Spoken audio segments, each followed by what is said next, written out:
Gama, boa tarde para você, para todos os ouvintes da Rádio Band News Difusora. E está fazendo falta a sua presença aqui também no Exclusiva, nesse debate sobre as mulheres. Se quiser subir, chega aqui com a gente.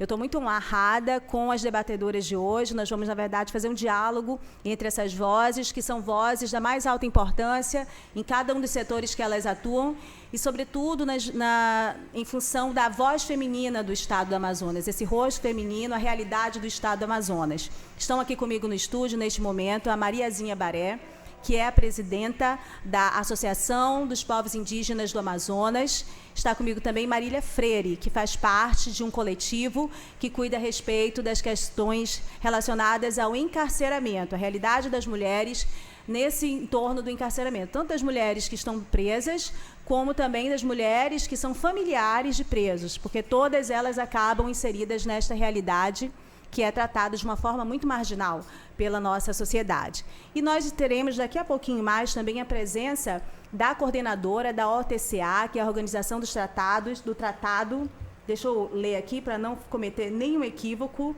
nesse nome. Como vocês sabem, eu falo tudo na hora, não tem nada anotadinho aqui. Bom, a Organização do Tratado de Cooperação Amazônica, que é a ex-senadora Vanessa Graziotin. Ela está em Brasília e vai entrar com a gente ao vivo por um link. Eu já dou as boas-vindas para as nossas duas convidadas que estão aqui no estúdio comigo. Mariazinha, muito bem-vinda. Mariazinha, pela primeira vez aqui no estúdio. Seja bem-vinda, obrigada por ter aceitado o convite. Obrigada, Rosiane. É uma grande satisfação poder estar aqui para esse diálogo, né? Poder compartilhar aqui o diálogo com a companheira e mais a ex-senadora que vai entrar posteriormente, né? Eu creio que nós temos muitas coisas em comum e vai ser um diálogo muito rico. Obrigada, é uma satisfação enorme. Quero mandar um abraço para todos os povos indígenas do estado do Amazonas e todos os que nos ouvem nesse momento. Obrigada. E nos ouvem mesmo. É impressionante a circulação das informações, como os povos indígenas estão antenados. Muitas vezes não tem a frequência da Rádio Band News lá na comunidade, que é mais distante, mas eles cortam vídeos e aquilo vai circular. Eu vou contar para vocês um bastidor rapidamente. Quando eu estive lá em São Gabriel da Cachoeira, me emocionou muito. Um indígena chamado João, ele é comunicador indígena em Maturacá, e quando a Gisele, que era coordenadora lá de comunicação da FOIRN, foi me apresentar a ele, disse: Rosiane, eu conheço essa voz. Aí ele me mostrou um vídeo lá que tinha num grupo de WhatsApp e ele já tinha ouvido a minha coluna. Eu fiquei bastante emocionada. Marília, muito obrigada por aceitar o nosso convite, viu? Eu que agradeço, Rosiane. É sempre um prazer estar aqui, poder dialogar com outras mulheres como a Mariazinha, como a ex-senadora Vanessa também, que vai entrar, e principalmente com você. Obrigada pelo convite. Obrigada. Olha, a senadora Vanessa vai entrar, então nós vamos precisar do fone de ouvido para ouvi-la daqui a pouquinho. E devo só falar uma coisa, que o telefone ele é direcional, então se a gente falar aqui direto, virar o rosto, aí pega um pouquinho menos o áudio. Mas vamos começar aqui com a Mariazinha. Mariazinha, qual é o enquadramento, quais são os ângulos que são mais complicados para ser mulher indígena no estado do Amazonas? Eu imagino que não sejam simples e haja vários, mas o que você elencaria aqui para a gente como as situações hoje que deveriam ter maior atenção do poder público? Então, ser mulher já é difícil, né? Na sociedade que a gente vive. E mulher indígena, né? Mulher negra, né? E eu creio que fica até bem mais difícil. Mas eu entendo que a gente passa por um processo de construção, né? E quando a luta ela é comum a homens e mulheres, né? A gente consegue ultrapassar e quebrar barreiras, né? Nesse sentido, penso que a gente vive num processo de construção, inclusive entre nós, povos indígenas, né, para reconhecer esse potencial que as mulheres indígenas têm na questão da gestão, porque hoje eu estou à frente da gestão da maior organização indígena a nível do estado do Amazonas. E eu creio que é um processo, não é da noite para o dia, né? São poucas as mulheres que têm conquistado esse espaço dentro do movimento e para chegar, inclusive, à frente de uma organização. Nós estamos, por exemplo, na construção dessa organização faz 20 anos. E nesse processo todo sempre houve homens, né? Sim. E para eu conseguir chegar hoje à frente da APIAN, foi uma mobilização de mulheres indígenas, né? Que praticamente, tiveram que se reunir para ir para uma condução, né, feita por elas, para dizer que da forma que estava e para dizer também que os homens já vinham num processo de condução e a gente não conseguia avançar, né? E fomos para um diálogo, para ser franco. Foi um processo de construção junto com os homens, de negociação, para estar hoje à frente da APIAN. É interessante essa questão, porque muitas pessoas acabam no senso comum ou no campo até de preconceito, olhando algumas questões da cultura indígena como um atraso e que elas submetem muito as mulheres a determinadas condições, como se a nossa sociedade não fizesse coisas muito ruins e muito piores até com as mulheres. Mas com um diferencial, porque vocês estão nesse debate, está na pauta de vocês, das mulheres e dos homens, e vocês têm avançado bastante, né, na conquista desses espaços de poder, no ponto de vista da organização do movimento indígena, enquanto a gente, hoje, não tem uma representante mulher, né? Marília foi candidata ao Senado na eleição passada até. Fui candidata e essa falta de representação, realmente, eu sinto muito orgulho mesmo das mulheres indígenas estarem avançando tanto na ocupação desses espaços, porque a gente tem a aprender. Depois me ensina como é que vocês estão fazendo para avançar. Porque às vezes a gente olha realmente e precisa entender qual é a dinâmica, qual é a sistemática que está sendo adotada, como é que esse diálogo está sendo conduzido, para a gente também conseguir avançar do lado de cá, né? Não que a gente não esteja do mesmo lado, estamos todas do mesmo lado. Certeza. Mas às vezes tem uma prática muito própria dos povos originários com quem a gente tem muito que aprender mesmo. Olha, a gente pensou nesse diálogo e aparentemente são setores que cada um cuidaria do seu. É só a questão indígena, é só a questão do encarceramento, e a Vanessa Graziotin vai tratar sobre essa atuação política dela agora detidamente voltada para as questões da Amazônia. No entanto, todas elas têm a ver porque há mulheres que estão nessa interseção de todas essas questões, né? E a falta de representatividade política acaba criando uma série de problemas. Nós tratamos sempre da violência doméstica porque ela é o ápice disso e ela realmente há números muito, muito graves para uma sociedade conviver com esses números, né? De matança de mulheres na sua condição, na sua vida doméstica, né? No seu ambiente mais doméstico, de circulação básica, de rua, enfim. A gente tem que debater esse assunto mesmo. Mas quando a gente trata, por exemplo, do campo da questão do encarceramento ou da questão indígena, a gente vai chegar a mulheres que essa violência que elas são atingidas não é só uma violência, não diminuindo essa violência, mas não é uma violência doméstica, ela é uma violência social, que ela vem de uma estrutura que muitas vezes até fortalece essa violência doméstica e acaba levando essas mulheres à morte, né? Como é que funciona isso, Mariazinha? Então, quando se trata das questões das mulheres, é bem delicada, né? E o que você traz, Rosiane, ela perpassa, de fato, a violência de dentro de casa, digamos assim, né? A violência doméstica. A violência contra mulheres indígenas ela vem quando a gente fala de territórios, né? Quando a gente fala de terra, de ocupação tradicional, inclusive, né? A violência já vem da falta justamente desse reconhecimento por parte do governo em relação a legalização desses territórios para os povos indígenas. E aí as mulheres são as que estão nessa frente, querendo ou não, por mais que a gente tenha vários homens nessa luta também, né, na condução dessa discussão, mas as mulheres estão à frente, junto, inclusive, com as próprias crianças e os jovens. A gente vê hoje muitas mulheres sendo violentadas, inclusive, né, e essa violência ela é uma violência de assédio mesmo, sabe? De assédio dentro dos territórios, fora dos territórios, das mulheres que são lideranças hoje, né?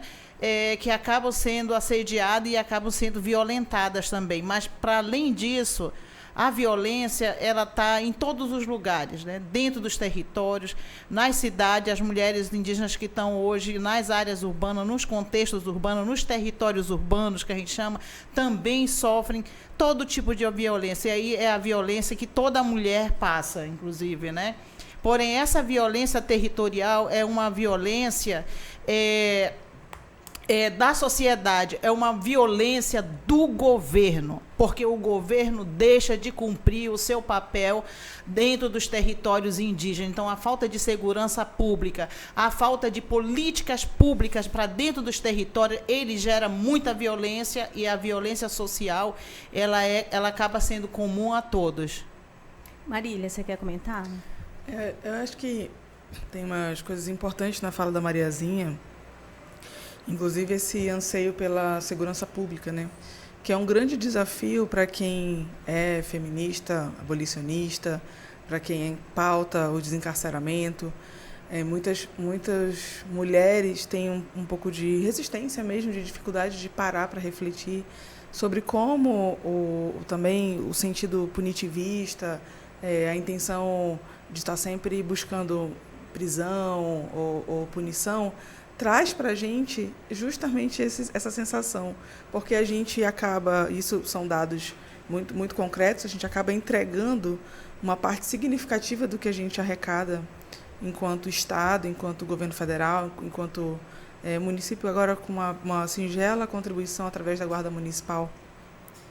A gente acaba entregando muito recurso em segurança pública. Muito mesmo. E pouco recurso em educação, saúde, saneamento, outras políticas públicas que, quando ordenadas e implementadas, podem trazer uma outra perspectiva de vida e de segurança para a vida das mulheres. Então, a gente, às vezes, precisa pautar o debate por um outro lugar. Porque quando a gente fala também de cárcere, de prisão, a gente ampliando um pouco o olhar, não são só os homens que são encarcerados, em termos de mulheres presas. A gente tem no Amazonas, comparado com a média nacional, o maior índice de mulheres encarceradas do Brasil. E quando a gente compara a extensão dos danos da prisão para os familiares, para os amigos, para os filhos, né, dessa pessoa que foi encarcerada, seja ela um homem ou seja ela uma mulher, a gente tem um alcance muito expressivo dos danos do cárcere, né? Então, a gente tem mulheres que são violentadas quando vão visitar os seus companheiros, que são assediadas, que são impedidas. Violentadas em que sentido? Assim como por outros presos? São violentadas, muitas vezes, no acesso mesmo. Sofrem assédio na hora da revista. Existe uma revista íntima, como o Estado chama, mas que a gente chama como revista vexatória, que inclusive já devia ter sido extinta por tratados internacionais que o Brasil é signatário e que continua persistindo essa prática, né? Então, eu acompanhei recentemente o caso de uma mãe que não viu o filho há 2 anos, porque não conseguia entrar, porque ela tem uma condição pré-existente que a impede de ser vacinada, por exemplo, e porque ela não é vacinada, ela não pode entrar para visitar o filho, e tampouco a administração penitenciária consegue viabilizar uma visita virtual, ou que ela veja o filho por telechamada, que é um direito do preso e é um direito do familiar, né? Então, a violência, ela tem muitos espectros, e eu acho que quando a gente foca só em segurança pública, a gente perde a oportunidade de estar pautando outras políticas públicas que, em conjunto, quando uma mulher tem emprego, quando ela tem acesso à saúde pública de qualidade, inclusive saúde mental, quando a gente tem outros recursos ali ao redor dela, inclusive em termos de comunidade mesmo, se a ela é imposta uma situação de violência doméstica, é muito mais fácil, se ela tem uma estrutura maior, a possibilidade dela sair desse ciclo de violência. Mas quando você está à míngua, quando você não está vendendo almoço para comprar janta, quando você não tem política de emprego, quando você precisa estar em casa porque os seus filhos vão voltar da escola porque não tem creche, você não pode trabalhar, por exemplo, então você realmente fica ali presa, no sentido de vinculada a uma situação de violência da qual você não consegue se desvencilhar. Então, se a gente pegasse uma parte desse bolo de recurso que é gasto em segurança pública em outras frentes, a gente teria mais avanços, eu acredito, no enfrentamento, inclusive, à violência doméstica. A Mariazinha quer acrescentar, pode falar, Então, Maria. e quando a gente trata de questão indígena especificamente, isso é mais delicado, né? Porque na maioria das instituições, elas não sabem como lidar com esse tipo de violência, ou então com esses tipos de violências, né? Porque, assim, tem as instituições indigenistas que deveriam atuar nesse enfrentamento também dessas violências, criar justamente mecanismo e política de enfrentamento dentro dos territórios indígenas, porque tem esse diferencial, né, de quem está dentro dos territórios, né, lá nas suas comunidades, nas suas aldeias, e daquela mulher indígena que não está no seu território, está em outro território. Então, existe um diferencial. E existe outro agravante. As instituições que estão para dar esse apoio, infelizmente, tá, acabam sendo coniventes. Nós tivemos tentando fazer um levantamento junto à Secretaria de Segurança Pública, onde a gente não tem dados, por exemplo, de mulheres indígenas violentadas, né, deixa eu me ver, 61 municípios. O único local que tem, né, uma delegacia, por exemplo, especializada para atuar com mulheres é aqui em Manaus. E mesmo aqui, eu não sei dizer se nós temos registro de mulheres, porque nós nos últimos... Mulheres indígenas, né? Por exemplo, nesses último ano agora, de 2023, desde que a gente assumiu, nós tivemos muitas, mas muitas denúncias de mulheres e, por incrível que pareça, também de homens, né, sobre a questão de violência. E eu estou trazendo todo tipo de violência, né? E onde a gente não tem esse tipo de dados, né? A própria Secretaria de Estado não tem. Então, como é que essas delegacias que estão nesses municípios atuam? Ou como que elas vêm atuando, né? E aí, como é que a gente vai trabalhar junto com as instituições indigenistas dentro desses territórios? Então, a gente tem, por exemplo, hoje, uma rede de mulheres indígenas do estado do Amazonas, que é a Maquiraeta, que é uma organização de mulheres indígenas, onde também eu sou cofundadora, que a gente criou justamente pensando como atuar com essas mulheres indígenas dentro dos seus territórios, né? Porque a gente não pode naturalizar a violência. A gente não pode dizer que é uma questão cultural a violência, por exemplo, entre os povos indígenas. Eu sempre falo, tudo que é nocivo ao ser humano, a gente precisa lutar contra. A gente precisa mudar esse cenário. Muito bem, eu lembrei você falando agora, Mariazinha, claro que a fala de vocês mostra que há muitas camadas dessa violência e se a gente continuar ignorando, na verdade, ela só vai sendo fortalecida, né?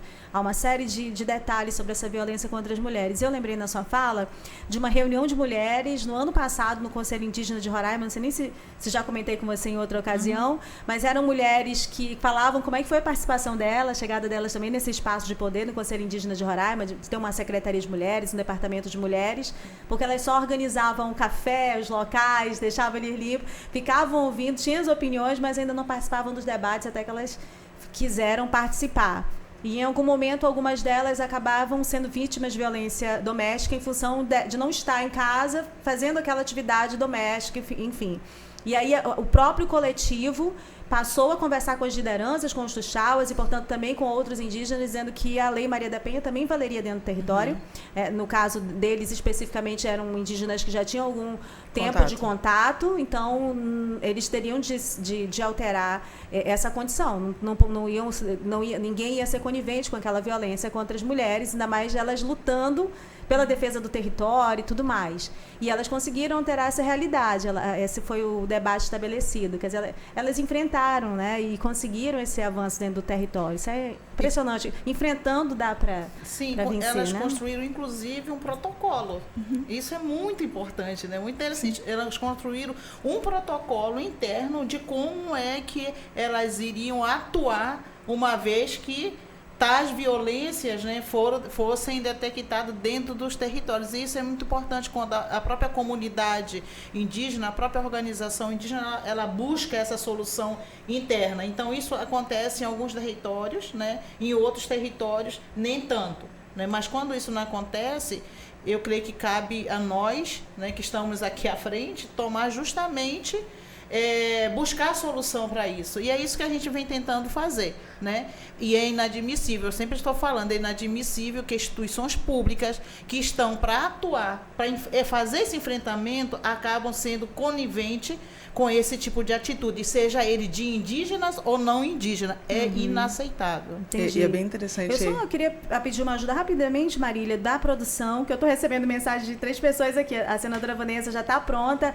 está clicando no link, só que ela diz que aparece uma tela, e eu pediria à produção que falasse com ela, desse uma orientação, acho que precisa pouca coisa para ela participar aqui da nossa conversa. Eu já disse para ela que vocês vão entrar em contato com ela. Marília, pode falar. É que tem uma questão importante na implementação da Lei Maria da Penha nos territórios indígenas, que é a possibilidade de as próprias mulheres, os próprios povos construírem a sistemática de implementação dessa lei através do protocolo. Porque quando você fala assim, a lei prevê lá como uma das medidas protetivas o afastamento do lar. O que é o lar de uma pessoa indígena que está no território? Ela vai ter que ser retirada do território? Então, há várias discussões que precisam também ser, não quero falar adaptadas não, mas construídas mesmo a partir da perspectiva indígena. Isso é riquíssimo, porque isso abre outra possibilidade de atuação do próprio Estado, né? Agora, quando a Mariazinha também fala que essas violências vêm de indígenas e de não indígenas, acho que também vale a pena a gente, às vezes, pautar a própria violência policial, né? Que muitas vezes, e aí homens, mulheres são vítimas numa proporção bem parecida, que leva a gente para esse lugar do debate atual, dentro do desencarceramento, que é a questão do feminicídio de Estado. Que a gente está acostumado a falar desse feminicídio dentro do âmbito doméstico, familiar, mas existe também o feminicídio, que é quando mulheres são assassinadas em razão do seu gênero, que são cometidos por figuras fardadas, que estão no lugar do Estado, que deveriam exercer uma tarefa de proteção e que, na verdade, expõem os nossos corpos e as nossas vidas, né? Então, a gente tem casos no Brasil inteiro desse tipo, até inclusive de violências sexuais por agentes do Estado, de estupros coletivos. São Gabriel da Cachoeira, a professora Flávia, que infelizmente não vai poder entrar aqui com a gente hoje, mas a gente pode trazer ela também em outro momento para falar sobre essa pesquisa, que o alto índice de militares nos casos de violência sexual, violência de gênero lá em São Gabriel da Cachoeira. E muitas dessas violências são cometidas no exercício da função. Não é só um policial e dentro de casa, fora da sua função, foi violento com a esposa. O que por si só é inadmissível. Sim. Mas de violências perpetradas no exercício da função mesmo, né? E é uma violência de Estado. E quando a gente tem uma morte de uma mulher, a gente está falando de um feminicídio de Estado, que é uma figura um pouco nova, assim, um termo um pouco recente para a gente falar dele mais à vontade, mas que a gente tem casos no Brasil inteiro, inclusive de mulheres indígenas, que são, por exemplo, forçadamente desaparecidas. Sim. Que foram, na verdade, assassinadas, que entraram numa viatura e não foram nunca mais encontradas. Entrando numa outra estatística, como se não fosse feminicídio ou homicídio. Isso, exatamente. Mas desaparecimento. Mas esse é o caso grave que você traz, né? Isso que eu também trago, que quando eu digo que é inadmissível, quando pessoas do próprio Estado, né, que estão para fazer um trabalho de proteção, usa do seu poder, né, e seja ele pessoas de farda ou não, usa do seu poder para assediar, né? Para assediar. E muitas vezes são questões simples. Agora imagine você, no interior, você tem alguém ali que é para orientar, para ajudar, e a essas mulheres, para conseguir um documento aqui, seja ele um documento de maternidade, sabe, um documento para você de declaração, algo nesse sentido, e você é assediado para você ter esse documento, isso é por isso que eu estou falando, isso aí é inaceitável, a gente não pode ser conivente com essas questões, né? E muitas vezes cooptam, inclusive, lideranças, né? Acabam cooptando lideranças também, com coisas muito pequenas, né?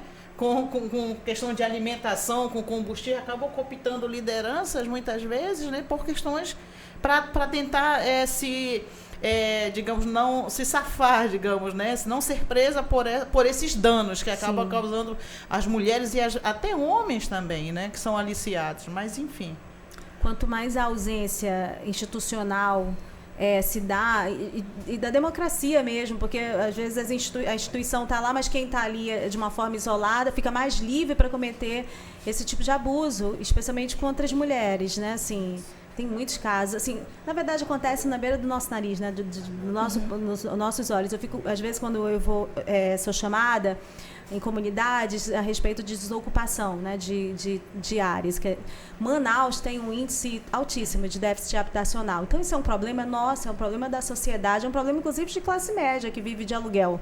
Né? Isso é um problema geral da cidade, mas alguém que vive de aluguel acha que só é o pobre, mais pobre, que não tem direito, é um vagabundo que está entrando numa outra área. Nós temos a maior população indígena do país em área urbana, em Manaus. Nós vivemos também numa área que abriga, né, que recebe uma série de imigrantes, né, pessoas de várias nacionalidades. Então, é essa a realidade da nossa periferia. Essas pessoas elas estão em busca de uma moradia, necessitando de uma moradia. E quando eu vejo o aparato policial para retirada dessas famílias, eu fico impressionada. E mais ainda indignada quando eu vejo a sociedade recriminando essas mulheres com seus filhos. Mas ela foi para lá com o filho. Eu fico pensando assim, eu vou com a minha filha para todo canto. Se vai com o filho, eu acho ruim. Se vai sem o filho, eu acho ruim também. Uma condição mais privilegiada, sempre andei com a minha filha para todo canto. E alguém poderia dizer, por que estava lá com a filha? Né? Assim, ela vai fazer o que com o filho? É exatamente pelo filho que ela está ali. Né, porque busca uma condição melhor nessa cidade que não dá condição nenhuma, né, assim, isso não é debatido, e essa violência toda, ela atinge de uma forma muito mais cruel as mulheres. Estava pensando até nos índices que são abafados hoje, estão sendo abafados nesse momento, né, de epidemia de dengue, de covid, de oropuste, porque essa nova levada dessa epidemia não está matando tanto quanto já matou ali os dois momentos da pandemia. Só que ela deixa um corpo muito maltratado, né? Com uma dor de cabeça, um mal-estar terrível. E nós, mulheres, aí em várias camadas diferentes, nós não podemos parar. Quem é essa população que está sendo mais atingida, né? Então, tem muita coisa aí que não está sendo debatida, né? Não dá para colocar... Num programa só. Não dá para apresentar atestado para o trabalho doméstico, né? Não, também. Exato. Para quem que vai receber, né? Então, você não tem essa alternativa, na verdade. Que é uma falta do cuidado, né? É do lugar do cuidado que a gente está falando. Que a gente não encara o cuidado como trabalho. Sim. Olha, a gente conseguiu agora conectar a ex-senadora Vanessa Graziotti, que está à frente da OTCA. Seja muito bem-vinda, muito obrigada por tirar esse tempinho corrido aí para entrar aqui com a gente. Aqui com a gente está a Marília Freire, que é do movimento do Desencarcera, que trata sobre a realidade do encarceramento das mulheres que vivem essa realidade, e também a liderança indígena, Mariazinha Baré, que é a presidenta da APIAN, Associação dos Povos Indígenas do Amazonas. Seja bem-vinda, senadora. Muito obrigada, Rosiane. Quero cumprimentar a Marília e a Mariazinha. Uma alegria estar com vocês, falando de um tema que já falei, continuo falando e vou falar até meus últimos dias da vida, que é a questão da mulher na sociedade, né? O quanto, e eu estou aqui tentando entrar, apanhando um pouco da tecnologia, da informação, né? Mas ouvindo vocês nas falas sobre, infelizmente, o quanto a mulher sofre ainda nos dias de hoje, né, em todos os aspectos, e, sobretudo, a mulher amazônica, aquela que vive nos recantos menos visíveis da nossa sociedade. É um prazer estar aqui com vocês, viu? Muito obrigada pelo convite, Rosiane. Obrigada também. Então, a gente vai, como a gente já introduziu um pouquinho mais do tema, a senhora ouviu um pouco também da fala da Marília e da Mariazinha, né, sobre essas nuances, essas pinceladas sobre essas violências que atingem essas mulheres, né, nos seus territórios, nas suas casas, nos seus lares, nas suas atuações como mãe, como irmã, como mulher de pessoas que estão encarceradas.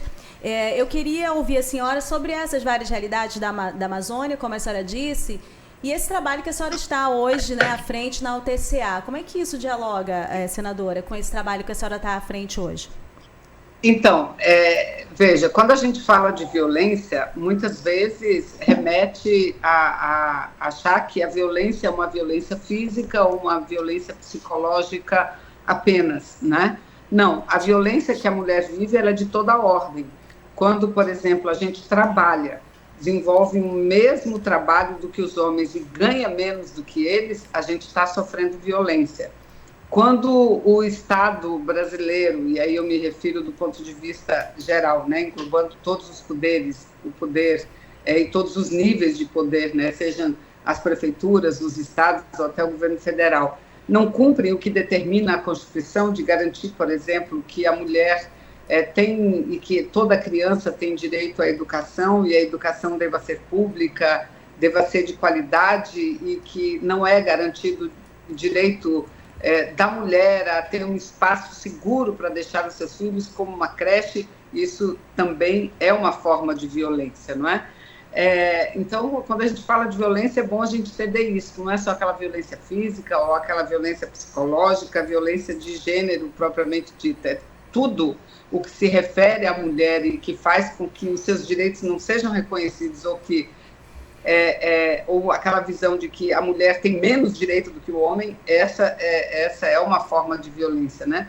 Bom, eu estou hoje, Rosiane, agora comecei em fevereiro, um novo desafio da minha vida. Eu que fiquei durante 30 anos no parlamento, aí em Manaus, em Brasília, atuando na Câmara ou no Senado, eu agora estou à frente de um novo desafio, e isso é muito importante, né? Porque é um tema que a gente, aliás, vocês estão debatendo isso nesse momento, é um tema com o qual eu trabalho a minha vida toda, porque não há ninguém de nós que estejamos na Amazônia, né, ou que conhecemos a realidade, que não atue de uma forma profunda sobre essas questões.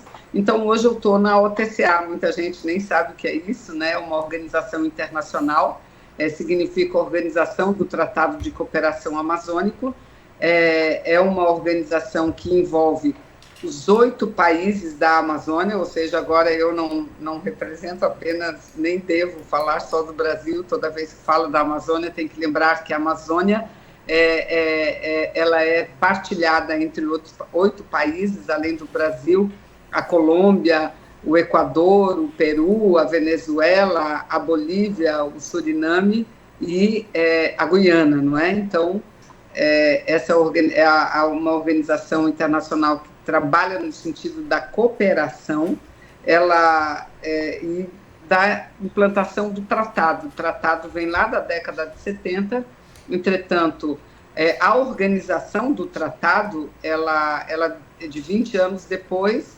e a Secretaria-Geral, que é onde eu faço parte, ela foi implantada ou começou a existir em 2002. Né? Então, a gente está falando de um espaço de tempo muito, muito curto. E dentro dessa organização, que é bom destacar também, viu, Rosiane, é a única organização internacional que tem sede no Brasil. A sede da OTCA fica aqui em Brasília, né? Então, eu sigo trabalhando aqui. Ela, como eu já falei, tem uma história não muito antiga, mas já bem consolidada, só que ela passou a ter novas nuances a partir da Cúpula de Belém, que eu acho que tanto a Mariazinha quanto a Marília, quanto você, se não participaram diretamente, deve ter acompanhado muito, né, durante a Cúpula de Belém, onde reuniram-se, além do encontro mais popular das entidades, a cúpula social teve o encontro dos 8 presidentes, dos países amazônicos, e a partir dali foi aprovada uma declaração, e essa declaração ela foi transformada em 29, né, mas eu posso baixar para 27 resoluções que representam hoje como que uma agenda estratégica da OTCA, da Organização do Tratado Amazônico, porque para nós é como se fosse uma lei. Então, as resoluções que foram aprovadas a partir da decisão dos presidentes e que depois, numa reunião de ministros de Relações Exteriores, essas resoluções foram aprovadas. E aí, Rosiane e Mariazinha e Marília, e vocês todos que nos acompanham, aí entra um aspecto muito importante, que é olhar a Amazônia e toda a política de conservação, de defesa das florestas, como algo que envolve os seres humanos, que envolvem os quase 50 milhões de habitantes que vivem na região, mais de 48 milhões de pessoas que vivem na região amazônica e que têm sido os verdadeiros guardiões das florestas, dos nossos rios, das nossas águas, né? Então, aqui essa é uma região muito rica em biodiversidade e com uma presença significativa de uma população que boa parte dela formada por diversas etnias indígenas, né, pelos povos indígenas, pelos povos ribeirinhos, como a gente chama, pelas populações que estão nas cidades, né? Então, a partir da Cúpula de Belém, esse caráter de entender que a gente só vai conseguir vitória e sucesso numa política de conservação da floresta, da biodiversidade, das nossas águas, que é fundamental para o equilíbrio do clima no planeta, no momento em que a gente entender que a gente precisa elevar a qualidade de vida do nosso povo e que nós precisamos envolver a nossa população nesse debate, acabar com aquela dicotomia de que ou você defende as pessoas ou você defende o meio ambiente. Não. Você só defende o meio ambiente a partir do momento em que você defende as pessoas, né? Então, é um desafio muito grande, Rosiane, quero dizer que eu estou assim, bem empolgada, mas assim, trabalhando muito nesses primeiros dias, que eu estou lá dias apenas, né? E muito animada para que a gente possa desenvolver um bom trabalho e que a nossa população possa sentir esse bom trabalho. Afinal de contas, o Brasil ele vai sediar a COP 30 no ano que vem, não este ano, no ano que vem, mas muitas entidades internacionais, inclusive, que a gente fala, eles pulam a COP 29 e já vão para a COP 30, né? Porque, como diz o presidente Lula, será a primeira COP a falar diretamente da Amazônia, né? E essa COP, mais do que nunca, tem que ser marcada pela presença da nossa gente, representação desses 50 milhões de pessoas. Então, acho que a gente pode fazer um belo trabalho. Hoje mesmo eu estava numa reunião, Rosiane, desculpa assim eu me alongar, mas uma reunião muito importante com o delegado que conduz ainda o inquérito que apurou o assassinato do Dom e do Bruno. Né? E a gente conversava, nós também temos a tarefa de estabelecer uma comissão de segurança para a Amazônia, e a gente conversava sobre esses tantos desafios que a gente tem pela frente, né?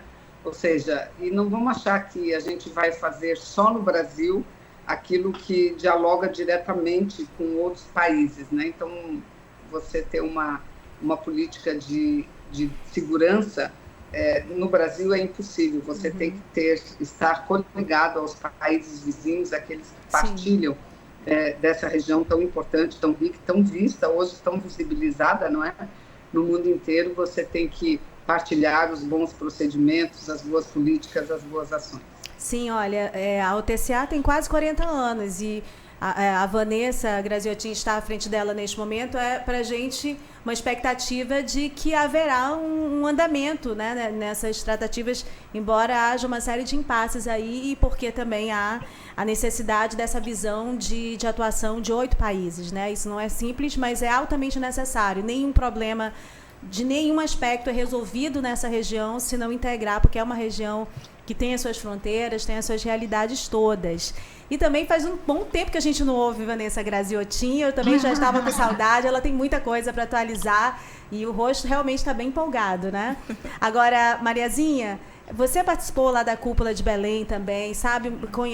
A COIAB, senadora Marília, também tem assento Falou senadora, não sei se está falando comigo, que serei, ou se está falando com a senadora Vanessa, mas vamos lá.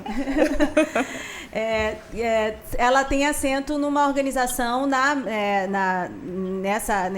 nos países, né, que tem seu território na Amazônia. Qual é o ponto de interseção das mulheres, Mariazinha? E aí a gente fazer esse link com essa realidade amazônica, das mulheres de todos esses países, das mulheres indígenas. Então, primeiro parabenizar, né, a ex-senadora Vanessa pelo espaço que ocupa hoje. A gente lhe ver nesse espaço como uma parceira, né, como alguém que está para somar conosco, né, também. E quando a Rosiane, inclusive, falava da questão da violência, né, e eu já trouxe uma questão que você falou muito bem, né, que é a questão da violência que as mulheres indígenas sofrem dentro dos territórios, né? E você falou uma questão muito importante em relação à questão dos territórios, a segurança, né? A questão dessa política de conservação, desse equilíbrio que precisa existir, tanto do ponto de vista da questão ambiental, mas também daqueles que vivem dentro desses territórios, daqueles que cuidam desses territórios, né? E é tão importante a gente pensar nessa qualidade de vida, porque a qualidade de vida traz menos violência, né? Toda a violência que nós, povos indígenas, populações tradicionais, sejam elas mulheres, crianças e homens, têm sofrido nos últimos anos, né? A gente tem visto muita violência de toda a natureza, é muito em virtude justamente dessa política econômica que vem atropelando todo mundo, né? Dessa política insustentável que a gente vem falando o tempo todo enquanto povos indígenas, a gente vem apontando problemas que não é de hoje que a gente sofre dentro dos territórios, né? As mudanças climáticas, inclusive, já chegaram há muito tempo dentro das terras indígenas, dentro dos territórios indígenas, a gente já sofre por questões de perdas e danos há muito tempo, e há muito tempo a gente vem falando para o mundo dessas problemáticas que a gente tem vivido, né? E a gente tem falado o tempo todo isso para o nosso governo, inclusive, né? Onde a gente tem a esperança de poder avançar e parar de ficar negociando as coisas aqui no Brasil. Principalmente no que diz respeito à questão dentro dos territórios indígenas. Aí, partindo desse princípio, como que, de fato, a gente esteve, enquanto movimento indígena, na cúpula da Amazônia, em Belém, né? A COIAB coordenou todo esse diálogo, inclusive nós realizamos a Assembleia da Terra, trazendo os povos indígenas, e aí não são só dos 8 países que fazem parte da OTCA, mas são dos 9 países onde nós estamos com a Amazônia, porque a gente considera também a Guiana Francesa como um país que faz parte, né? Lá nós temos indígenas também, né? Então nós fizemos um grande encontro da Assembleia da Cúpula da Terra com os povos indígenas, populações tradicionais foram convidados, que foi para a gente fazer uma incidência também, né? Uma incidência, advoga-se dentro da cúpula da Amazônia, política, né? Em relação à questão das políticas, porque está se falando das nossas vidas, né? Os governos estão falando das nossas vidas e não estão dialogando com a gente. Estão falando por nós, né? Estão falando por nós, mas não estão nos ouvindo. Então é um contraponto ao governo que a gente estava fazendo naquele momento. A gente espera, Vanessa, que o que foi apontado, né, no documento também que saiu da Assembleia dos Povos da Terra, seja considerados também, saiu daquele documento lá, vários apontamentos, várias propostas, quais são as nossas preocupações, né, com toda essa política avassaladora, inclusive, que por mais que a gente tem observado, que cientistas têm apontado, que a gente já está num ponto que não de retorno, mas mesmo assim os governos continuam insistindo na devastação da Amazônia, continuam insistindo nessa violência, né, principalmente de quem vive na Amazônia. Então a gente espera que seja considerado, você hoje está ali, né, foi entregue o documento, a gente pode te reencaminhar, inclusive, esses documentos são documentos que falam de todos os povos da Amazônia brasileira, mas de todos os povos da Amazônia dos 9 países. E onde tem um ponto que a gente fala, que a gente tem uma preocupação, que são com os povos aislados, que a gente chama, né? Os povos que são autônomos também. Né? Onde é que eles estão? Qual é a preocupação que a gente tem? E aí toda essa violência que a gente tem vivido. Você falou na situação do Dom Philips e do Bruno. Quantos Brunos, quantos Dom Philips que já não foram, né? Que já morreram, e quantos indígenas que já morreram e continuam morrendo por defender a Amazônia. Que uma coisa que a gente faz não é só para nós, povos indígenas, está mais do que provado, né? É para todos, é para o mundo, né? E aí aproveita, até lança um convite do dia 16, 17 e 18, a gente está fazendo aqui a nível do estado do Amazonas um seminário que fala sobre proteção e monitoramento territorial no estado do Amazonas.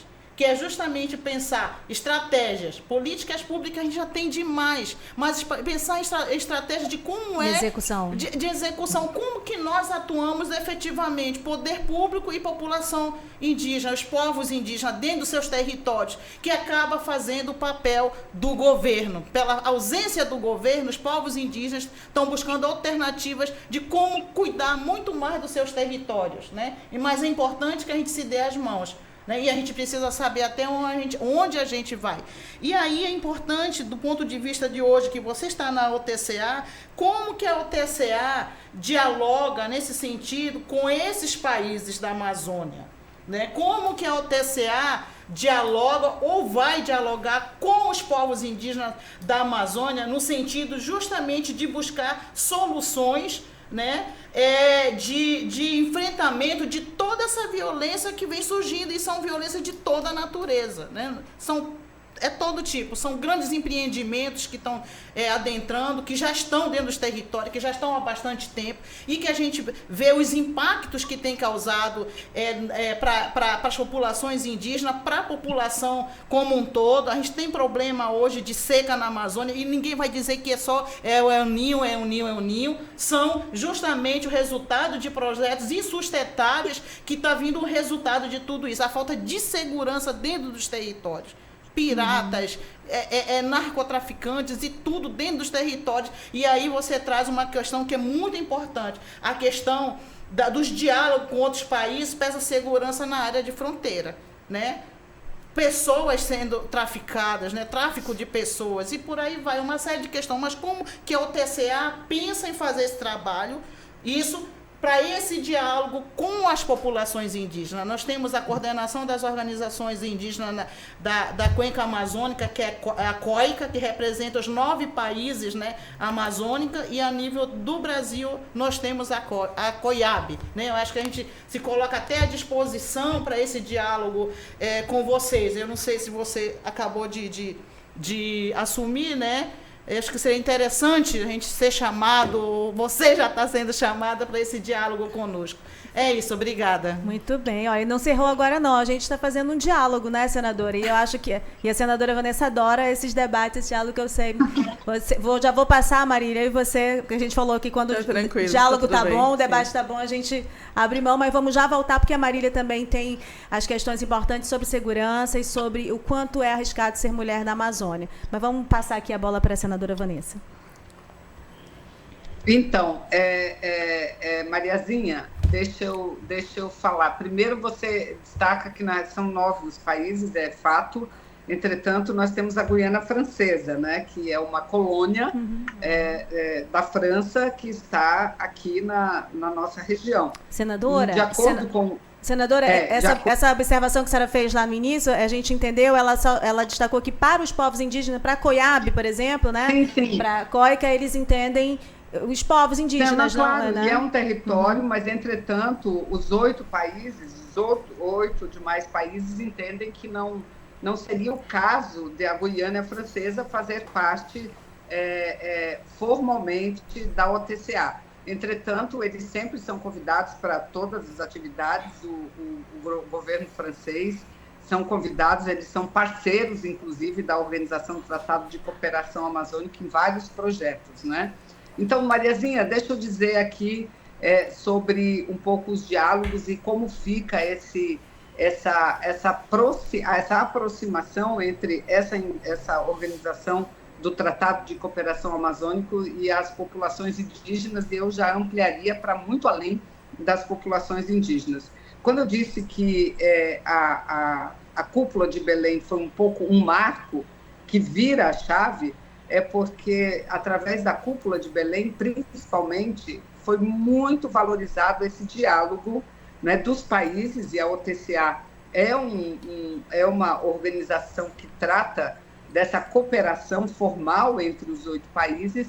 Então, como é importante, fundamental, e eu diria até imprescindível, que tudo que é política, formulação de projeto, tenha diálogo com a sociedade. Eu falei um pouco de segurança no início, né? E nós teremos uma comissão especial de segurança pública para a Amazônia, mas eu posso falar também de saúde.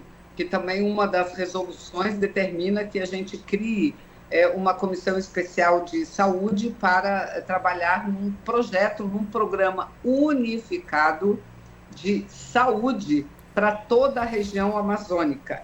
Da mesma forma, a questão da segurança, da soberania e da segurança alimentar. Temos uma outra resolução, que é a partir dos debates que vocês tiveram, né?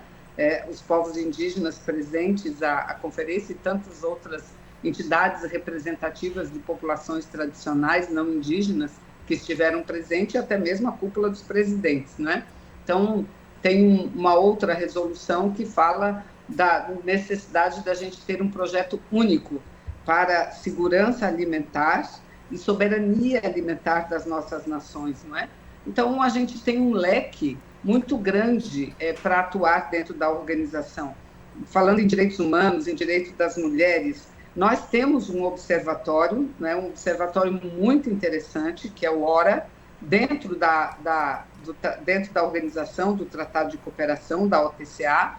Tem esse observatório, que é o observatório que trabalha em uma série de elementos, né? Florestas, acompanhando e fazendo alertas de fogo,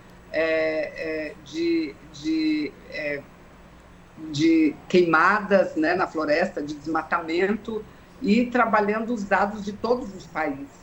No Brasil, a gente tem isso muito forte, nós temos um INPE, nós temos o CEMADEM, uma comissão também que trata disso e que tem dados muito precisos, mas a gente precisa trabalhar na Amazônia como um todo, né? E através desse projeto, desse observatório, e a partir de Belém, entendeu-se também a necessidade de colocar no observatório módulos que trate a questão de gênero da mulher, que trate a questão dos direitos humanos, que trate a questão dos povos indígenas. E sobre povos indígenas, Mariazinha, a gente tem uma coordenação específica para questões indígenas dentro da OTCA.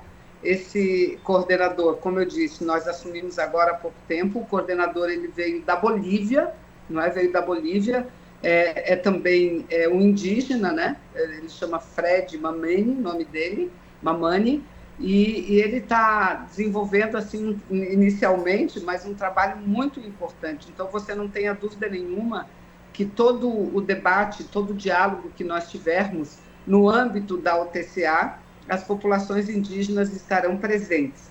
Temos que criar uma rede de ciência e tecnologia, uma rede de inovação, né? A gente tem já estudos que mostram que o maior volume de pesquisas que nós temos na região são de pesquisas básicas, né?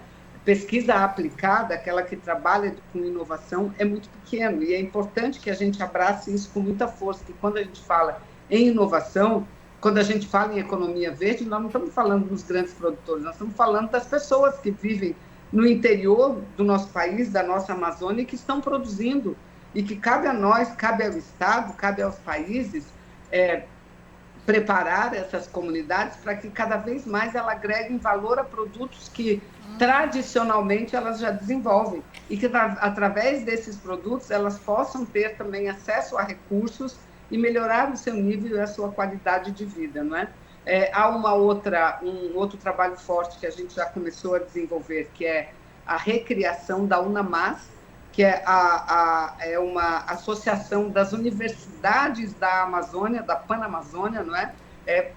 Chamar esse grupo, e todos os grupos é muito bem claro, as resoluções elas são muito claras, tem de haver uma participação direta dos representantes das populações da Amazônia, sejam dos povos indígenas, sejam das mulheres, enfim. Então, esse é um trabalho que eu vou ter assim, muito prazer em desenvolver, não é? Porque nós vamos dialogar coletivamente, não é o Estado dizendo o que as populações indígenas têm que fazer ou como têm que fazer. São as populações indígenas, são as mulheres, junto com o Estado brasileiro, dizendo, ou com o Estado de todos os países amazônicos, dizendo como nós devemos fazer. E aí, óbvio que a OTCA ela não é uma organização que vai executar, ela não executa, mas ela prepara o terreno para que essa execução aconteça. tem um estudo muito importante da Tríplice Fronteira, que é sobre qualidade da água, que está sendo ingerida principalmente pela população de Tabatinga e de Letícia, e que mostra que 30% da água consumida naquela região, isso foi um trabalho desenvolvido pela ANA, Agência Nacional de Águas do Brasil, em parceria com vários outros bancos de fomento internacionais, que mostram que essa contaminação ela acontece devido à forma equivocada como os resíduos sólidos são manejados, né? Então, a gente já prepara tudo, deixa tudo pronto para que, por exemplo, o BID, que é o Banco Interamericano de Desenvolvimento, possa desenvolver um trabalho também nessas regiões da Amazônia. Nós temos em Manaus um grande projeto que é o Prosamin, né, e que já começa a acontecer em 2 outros municípios. Pois bem, a gente está preparando o terreno através de projetos, de estudos, para que o banco possa chegar àqueles diversos outros municípios e comunidades que nós precisamos chegar, né? Então, vai ser um trabalho muito importante, Mariazinha, que a gente vai precisar muito, mas precisar muito dessa parceria, desse contato, para a gente poder tornar realidade aquilo que a gente fala sempre no discurso, né? Então, acho que a gente tem que sair do discurso e ir para a prática, né, para a gente poder ver esse sonho da gente se transformar em realidade, ouvindo todas as vozes, ouvindo todos os atores, não cair como de paraquedas. Um foguete, né, ou alguém de paraquedas que está ali, não.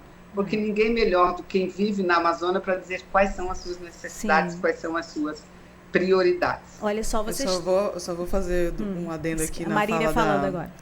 Da Vanessa, no sentido de espero que essas pesquisas sejam prioritariamente tocadas por amazonenses, porque às vezes a gente se vê aí um avanço, né, dos pesquisadores sul e sudestinos, sempre sabem tudo sobre a Amazônia. Os colonizadores. Exatamente. Essa visão colonial a gente precisa romper um pouco com ela, né? E aproveito, né, para mencionar o triste processo que a Universidade Federal do Amazonas está passando quando teve as vagas do SISU suspensas das matrículas dos alunos, né? Os alunos não podem se matricular, que foram aprovados pelo SISU na Universidade Federal, por conta de uma ação judicial que uma pessoa ingressou dizendo que a bonificação que é dada aos estudantes que estudaram todo o ensino médio no Amazonas como se não fosse um privilégio. Como se fosse um privilégio comparado com estudantes de outros estados. E há 2 coisas sobre isso. Primeiro, que isso empaca o SISU nacionalmente, porque as vagas são nacionais, o sistema é nacional e unificado. E segundo, que esse cidadão que entrou com essa ação, mesmo sem a bonificação, ele não ingressaria na vaga de medicina que ele tanto gostaria. E é surreal que a gente esteja passando por isso, porque essa mesma ação foi apresentada em outros estados e só aqui no Amazonas ela vingou. Né? Então, a gente tem aí uma barreira muito importante. A gente teve um ato do movimento estudantil nos últimos dias em frente à Universidade Federal do Amazonas, que eu sei que a Vanessa tem um grande apreço pela universidade. E haviam mães, Vanessa, e aqui estou falando das mulheres, mães desses meninos e dessas meninas que estão sendo quase 5.000 alunos prejudicados porque não podem se matricular na universidade depois de anos estudando, inclusive do interior. E a gente sabe o que acontece, vem de fora, né? Entra no curso, se forma, vai embora, e esse retorno nunca fica aqui no nosso Amazonas, né? Só para fazer esses 2 adendos aí na fala da Vanessa. Eu queria fazer uma explicação sobre o que está acontecendo aqui. O Exclusiva é um programa especial hoje para tratar os diversos ângulos sobre a questão das mulheres.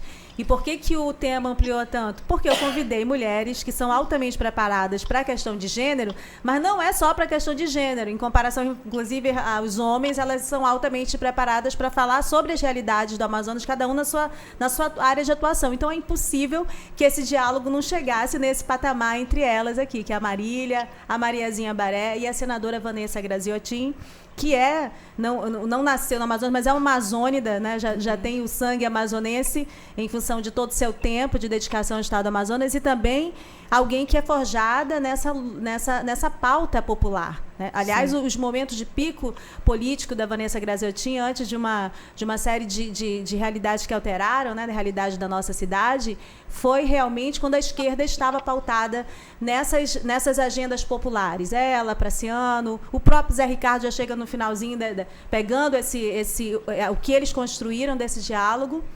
E daí para frente, infelizmente, é o que a gente está vivendo, essa derrocada. Mas eu tenho fé que vocês, né, nessa figura de vocês, esse diálogo com a sociedade seja restabelecido. Rosiane, a gente chegou a um ponto assim tão difícil que muita gente não acredita em mudanças climáticas. Não acredita, não acha que o mundo não está vivendo um processo de aquecimento. A pessoa está derretendo de calor e não acredita, né? Não acredita, ou seja, não acreditavam na vacina da Covid, né? Então, a gente tem que mostrar, porque isso não é uma coisa... o que acontece no mundo não é uma interpretação aleatória, há uma explicação científica que mostra o quanto, e aqui já foi dito, né, o quanto a gente está muito próximo de viver um momento de não retorno. O que significa isso? Que você não vai mais ter um planeta saudável, que a gente vai ter a possibilidade de viver viver um processo de formação de deserto, isso que hoje é o maior celeiro verde do nosso planeta, que detém a maior reserva de biodiversidade, que detém a maior reserva de água de superfície, diria subterrânea também, que esse é um belo projeto que vem sendo desenvolvido pela OTCA, esses estudos, né? Então, lamentavelmente, a gente tem que dizer isso, né? Que a gente precisa trabalhar levando em consideração o conhecimento. O conhecimento que vem desde lá dos povos tradicionais até o avanço da ciência, que mostra o quanto é urgente e emergente a gente trabalhar um projeto de desenvolvimento sustentável na região. Certo. Um desenvolvimento sustentável e que leve riqueza e qualidade de vida às pessoas, principalmente. Ninguém acredita que aqui na região muita gente vive sem ter acesso à água potável. Sim. Mas essa é a mais pura realidade, né? A pior delas, aliás, né? Assim, porque imagina, uma região tão rica. Eu mesmo estive em São Gabriel, estava comentando aqui nos bastidores a Mariazinha que eu tive um problema lá de saúde em função de água não tratada, que eu fui obrigada a tomar, porque não tinha outra alternativa mesmo. Agora, assim, é importante, a Mariazinha já está rindo aqui de mim, ela foi a minha enfermeira quando eu passei mal. Bom, olha só, Vanessa, Marília, Mariazinha, a senadora falou sobre a questão do que ninguém acredita, né, nos problemas da crise climática. É uma continuidade do negacionismo, agora o negacionismo relacionado à questão climática. E a gente, vivendo em Manaus, não tem como você não acreditar, porque nós vivemos dias seguidos de calor terrível e nós temos uma realidade da saúde da mulher, né? Quem mais vai sofrer com esse problema do aumento da temperatura no planeta em Manaus? Nós temos esse detalhamento e as mulheres nessas camadas, né, de financeiras, de não ter ar-condicionado. A gente precisa tratar disso. Em que âmbito a gente vai tratar disso? Eu vou pincelar alguns assuntos que eu queria que a gente tratasse antes de chegar ao final do nosso debate. A Marília também tem um aprofundamento de números de quanto é perigoso viver na Amazônia para as mulheres. É um dos lugares mais perigosos para ser mulher, é na Amazônia. A Marília tem esses dados também. E aí a gente faz esse rodízio da fala de vocês sobre essas duas questões a princípio. Tá, falando um pouquinho de violência, né? A gente falou bastante, né, Mariazinha, também. Sim. Antes da Vanessa entrar, mas acho que ela estava também acompanhando.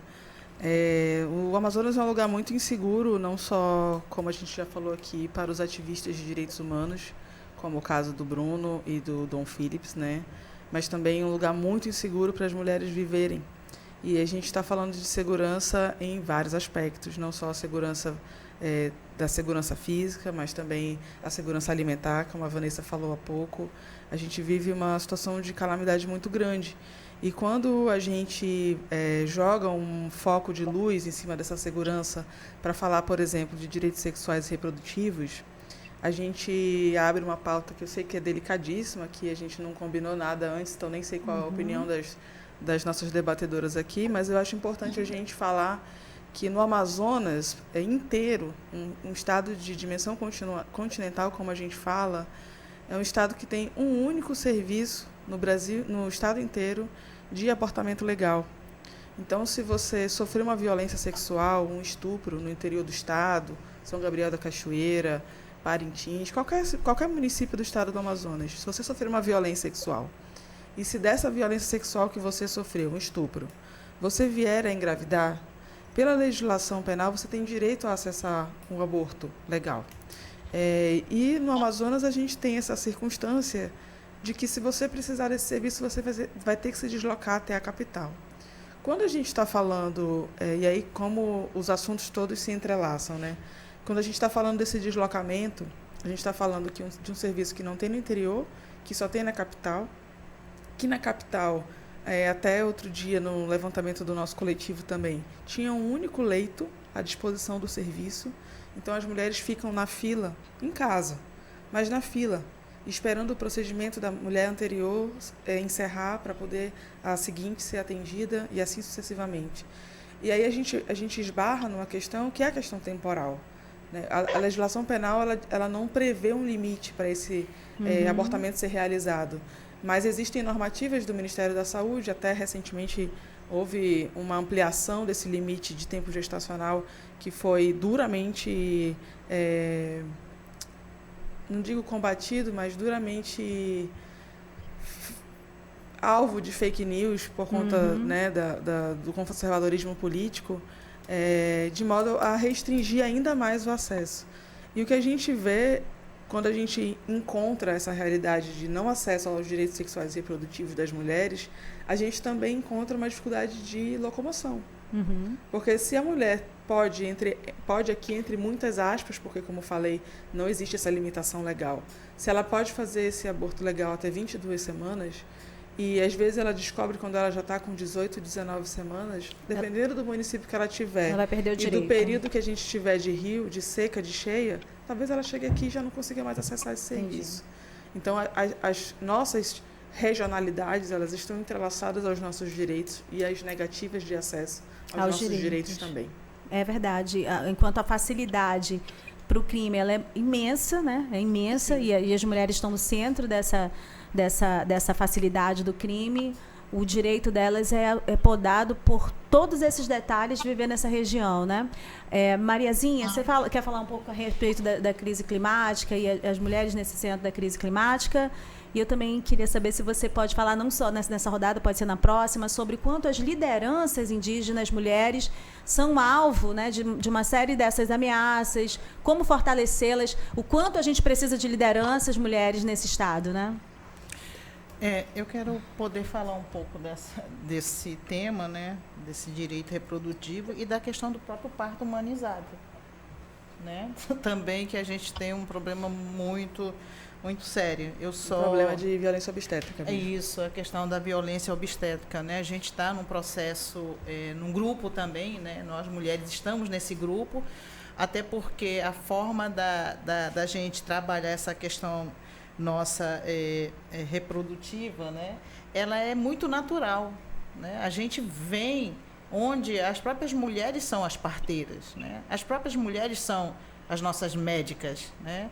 Dentro dos nossos territórios. É uma coisa muito natural, né? Que tem um acompanhamento, assim como tem um acompanhamento do médico, né, ocidental, tem esse acompanhamento onde a gente tem as parteiras, né? Onde com toda essa política que não considera esses saberes, né, tradicional, e aí eu acho que é interessante quando a própria Vanessa fala da questão da pesquisa e inovação, da pesquisa aplicada, ela vai também muito nesse sentido, né?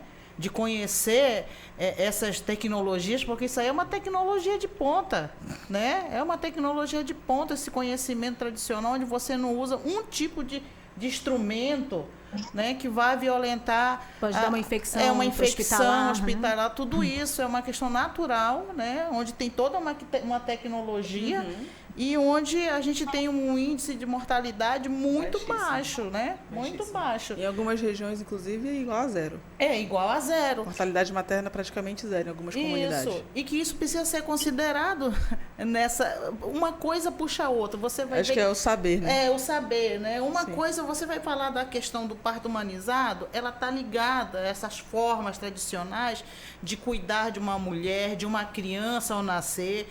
tem todo um processo, inclusive, né? E aí dessa questão que você também traz, né? Que isso acontece também dentro dos territórios. A gente já se deparou com esse tipo de situação onde meninas indígenas foram submetidas, né? Mas aí tem todo esse processo aqui da legislação, a gente fala do dão indígena, que a gente precisa seguir. É uma violência que você vai viver pro resto da sua vida, né? E isso a gente se depara muito. Por isso que eu estou falando. Questões nocivas dentro da cultura tem que ser abolida, né? Uma criança é justamente estuprada dentro do território, não é indígena, pode. Não pode, né? Isso precisa ser transformado, precisa ser mudado. Então, isso aí é um processo que a gente precisa avançar, né? Eu quero trazer isso, acho que é super importante para a gente. Isso perpassa, inclusive, por uma política de Estado, inclusive, né? Hoje a gente tem uma política que está direcionada aos povos indígenas através da Secretaria Especial de Saúde Indígena. Existe, né, que é um subsistema do próprio SUS, mas que, na prática, né, isso acaba não existindo, né? Então, a gente precisa sair do discurso, precisa sair do papel, dessas construções maravilhosas que estão no papel, né? Mas que não passa do papel. A gente precisa ir para a prática, né? Engraçado que... Ir para a prática, tirar isso. O quanto de pesquisa que nós temos de inovação e dessa pesquisa aplicada, né, que nós temos dentro dos territórios indígenas, que precisa ser potencializado. Quando alguém falou, inclusive... Vanessa, sobre bioeconomia, né? Fui participar de uma discussão e alguém falou assim, não, mas como é que a gente vai investir, né? Como é que nós vamos investir nesses territórios, como é que a gente vai investir nos povos indígenas dentro desses territórios, a gente não tem pessoal. Falei, mas vocês não precisam mandar ninguém para lá, porque nós já estamos lá. O que precisa? Fomentar, né? Você precisa ter recurso para investir, recurso para melhorar, né? E recurso para a gente entrar no mundo ali competitivo, mas da nossa forma, do nosso jeito, inclusive. Tem várias iniciativas ali, né? Então, não dá para mim pegar a Zona Franca e levar lá para o interior da forma que é. Não, a gente precisa pensar em outras alternativas. Se a gente não pensar em outras alternativas, Manaus continua inchando, continua sendo invadida, vindo as ocupações ali, né? E por aí vai. Então, é necessário que se repense, inclusive, nessa própria política de economia, porque ela gera muita violência e nós estamos ali. Quantos de nós aqui não temos... estamos nessas ocupações enquanto povos indígenas aqui em Manaus, né? E quantos de nós não estamos dentro de outros municípios também, né? E quem está ali são as mulheres. A gente está vivendo um cenário hoje muito delicado, que não é de hoje, inclusive, Vanessa. E quando vou aproveitar até o gancho aqui da fala da Vanessa, quando ela fala desse projeto unificado de saúde, de segurança alimentar, de segurança nos territórios, é muito importante. A gente tem um problema sério de saúde, sabe? E hoje a gente perpassa por um problema 2 vezes mais sério, que é o problema da saúde mental dentro dos territórios, aí com populações indígenas, não indígenas, né? A gente tem um problema sério com os povos de recente contato, tem vários indígenas, por exemplo, Esculina, Madihá, ali na região do Juruá, que é extremamente esquecida, historicamente esquecida. Os parentes estão lá morrendo, abandonados, estão se matando, estão se suicidando na região de Tabatinga. Isso é histórico, da questão do suicídio na região do Alto Rio Negro, que é a minha região também. Então, é para ontem, não tem mais como esperar. Isso precisa trazer mesmo solução, a gente precisa sair do discurso, porque o tanto que tem assim de reuniões para tratar sobre isso, para falar sobre isso, né? Mas parece que quando a gente entra para concretizar, não tem dinheiro. Ou então as burocracias. Eu falei, mas como que tem burocracia se é um homem que está aí no Estado? Né? Então, a gente busca solução. E uma coisa super importante que você traz, e aí eu não sei se eu já consigo falar agora, ou então no próximo bloco, que é a questão dos impactos, né? Da questão das mudanças climáticas, e que ela perpassa por uma questão que você trouxe, que é a questão da água potável. Ótimo, na volta eu também quero falar de resíduos sólidos, política isso. nacional. Muito bem. Vamos fazer girar e já voltamos aqui para... Não poderia ser um programa simples esse, reunindo essas vozes tão capacitadas para falar de política pública. Nós estamos tratando aqui de política pública, né? Então, são 3 pessoas altamente capacitadas. Eu vou agora para Marília ou para Vanessa? Eu já estou perdida aqui. Não tem intervalo. A gente já está no YouTube. Na rádio nós já encerramos, já está no Reinaldo Azevedo, e vocês continuaram aqui no YouTube, fica disponível. O gancho que acho que a Vanessa traz tanta riqueza na fala dela, que se a gente for falar aqui só 5 minutos de cada um, a gente vai sair daqui só amanhã, provavelmente. Mas que eu acho que uma coisa que talvez seja uma tarefa importante para a gente tocar é a gente começar a pensar nas alternativas de embalagens. Usar a nossa biodiversidade para pensar alternativas que sejam sustentáveis e que a gente pare de produzir lixo para o mundo. Porque a gente não quer ser responsável pelo equilíbrio climático do planeta, mas, infelizmente, esse é o nosso encargo no momento. E eu sei que as iniciativas são enormes de limpeza dos rios, dos igarapés e dos leitos, mas a gente precisa fazer o trabalho no outro sentido, que é de parar de produzir lixos ou reduzir drasticamente a quantidade de lixo que a gente produz. Existe uma política nacional de resíduos sólidos, mas existe também a necessidade que a gente precisa de se conscientizar, o próprio distrito industrial começar a usar embalagens alternativas e que sejam biodegradáveis, para a gente começar na nossa ação, começar a diminuir os impactos disso, da nossa forma de economia no nosso meio ambiente. Era esse gancho que eu queria pegar na fala da Vanessa. Virou uma mesa... Então... Falo eu agora, gente? Pode falar. Inclusive, Nossa Senhora, eu acho, Rosiane, que esse programa é insuficiente. Eu também acho.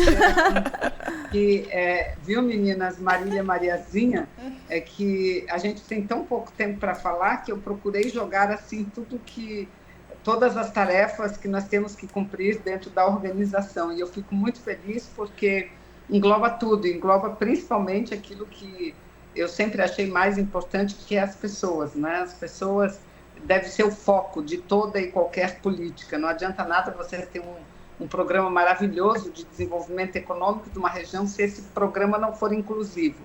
E a gente precisa, apesar de todo esse negacionismo que a gente vive ainda, sobre o qual nós vivemos, mas nós precisamos registrar alguns avanços importantes que a gente tem conquistado nesses últimos tempos. E um desses avanços diz respeito exatamente a essa compreensão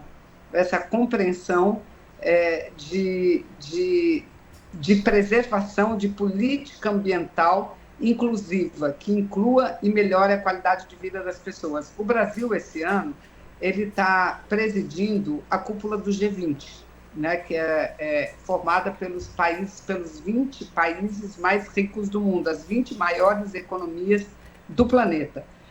A reunião da cúpula presidencial, nesse ano em que o Brasil preside, ela vai acontecer, eu não sei exatamente se é novembro, não é novembro, vai acontecer em novembro no Rio de Janeiro. E olha qual foi o tema que o Brasil decidiu adotar nessa cúpula, e que a gente vai ter várias reuniões durante o ano, inclusive uma em Manaus, eu vou já falar aqui, é muito importante. O governo escolheu como tema principal da conferência o combate à pobreza e o desenvolvimento sustentável, né? Ou seja, o combate à pobreza, à miséria, o desenvolvimento sustentável, além de reforma nos organismos internacionais, né? Então, seriam esses 3 temas, mas creio que 2 temas estão muito vinculados às necessidades das nossas populações, principalmente dos países menos desenvolvidos, que é falar de sustentabilidade, para a gente garantir um mundo saudável para a gente, para as futuras gerações, que possam viver num mundo que as pessoas não morram porque suas casas foram levadas pelas águas, porque suas casas foram queimadas pelo fogo e suas vidas foram perdidas, né? Olha o que está acontecendo no Acre, gente. É a maior enchente do Acre. A gente olha muito o Brasil, a gente olha muito as cidades acreanas, mas você pega ali do lado, Bolívia, Cobija vive um momento, vive uma situação de completa calamidade, pior até, eu diria, né? Cobija na Colômbia, na Bolívia, pior até do que no Brasil. Mas, enfim, então, esse importante momento que a gente vive do G20, nós teremos como eixo, né, um dos eixos dessa presidência brasileira do G20, nós teremos aí no Amazonas, realizado no mês de setembro, uma cúpula de ministros de ciência e tecnologia, né? Ou seja, os ministros de ciência e tecnologia das 20 economias mais ricas do planeta estarão aí em Manaus no mês de setembro. Vai ser esse encontro de cúpula da ciência e tecnologia, vai acontecer no dia 18 de setembro, no dia 19 de setembro, desculpa, e no dia 18 nós iremos aí, através da OTCA, em parceria com o Ministério de Ciência e Tecnologia, organizar um seminário sobre pesquisa e inovação na nossa região, em toda a Amazônia, né? Então, eu já estou adiantando aqui, essa notícia não foi dada ainda. Já vou adiantar esse furo aqui.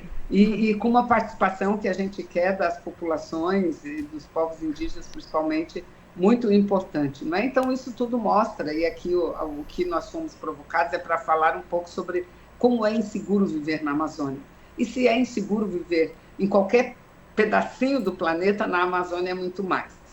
E se para a gente é inseguro viver na Amazônia, para as mulheres é muito mais. Que quando a gente fala da falta d'água, da falta da presença do Estado, da falta de educação, da falta de saúde, nós estamos falando de um sofrimento muito maior às mulheres, porque as mulheres, elas são muito ligadas aos cuidados, não são os homens que cuidam da população, quem cuida da população são as mulheres, somos nós as mulheres, que não só cuidam dos seus filhos, cuidam das suas famílias, cuidam dos seus maridos, dos seus companheiros, cuidam dos seus pais, cuidam dos seus sobrinhos, cuidam de todo mundo. Então, é óbvio que a maior carga de sofrimento, de dificuldade é sentida pelas mulheres. Por isso que sempre nós temos que debater a situação da mulher. Sempre tem que haver, em toda e qualquer política, o recorte de gênero, porque aí você sempre vai encontrar uma parcela da sociedade, que, aliás, é a maioria, mas é a que é a mais vulnerável e é a que mais sofre com todos esses problemas, infelizmente.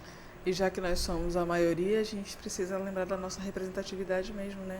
Sim. Nos espaços de decisão. Que bom que a Vanessa está aí, que bom que a Mariazinha também está à frente, e a gente ocupando os espaços de decisão e de condução das políticas também. Eu tô aqui vendo vocês, eu estou meio deprimida, porque o que eu cubro política, né? Essa semana eu vi uma pessoa falar... preciso da voz de cada uma de vocês no parlamento, em todos esses espaços. Nós não conseguimos tratar desse assunto. As pessoas não têm o mínimo de preparo para tratar sobre isso. Essa é a grande verdade. Essa semana eu vi uma pessoa falar assim, que os homens estão incomodados porque nós estamos tomando os lugares deles. Não. Vão se acostumando, porque esse lugar é nosso. Vocês é que estão aí de gaiatos. Vão se acostumando sem esses espaços, porque nós vamos ocupar todos eles. Mariazinha, agora vamos ouvir você também nesse assunto. Vamos lá. Então... Olha, eu só queria informar vocês que o nosso programa já tem 1h20. Tá, 1h20 de duração. Daqui a pouco eu vou precisar ir embora, porque eu tenho aula, mas tudo bem.